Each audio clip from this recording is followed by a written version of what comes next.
ఏరా వంశీ, నువ్వు సిగరెట్ తాగుతావా? అవును. రోజుకి ఎన్ని సిగరెట్ తాగుతావు? ఎన్ని 3 పెట్టెలురా అంతే. ఒక్కో పెట్టె కాస్ట్ ఎంత? నువ్వు కానీ తాగుతావు ఏంటి? అడిగిన దానికి ఆన్సర్ చెప్పరా. ఒక్కో పెట్టె వచ్చి 80 రూపాయలు రా. ఎన్నేళ్ళ నుంచి తాగుతున్నావు? 10 ఏళ్ళ నుంచి. ఒక్క పెట్టెకు 80 రూపాయలు, రోజుకు 3 ప్యాకెట్లు, అంటే రోజుకి 240 రూపాయలు అవుతుంది. ఓకే, నెలకి 7,240 రూపాయలు. అదే సంవత్సరానికి 86,400 రూపాయలు అవుతుంది. అబ్బో, నీకు లెక్కలు బాగా వచ్చు రోయ్.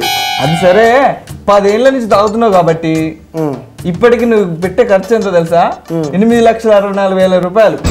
అబ్బో, అదే ఈ 8 లక్షలు నీ అకౌంట్ లో ఉండుంటే ఈ పాటికి నీ దగ్గర i20 కారు ఉండేది. అరే మోహన్, అదే చిన్న డౌట్ ఉంది, అడగనా? అడుక్కో. నువ్వు ఫీల్ అవ్వకూడదు మళ్ళీ. అడగరా. నువ్వు సిగరెట్ తాగుతావా? తాగండి రోయ్. సరే, మరి నీ i20 కారు ఎక్కడ మోవా?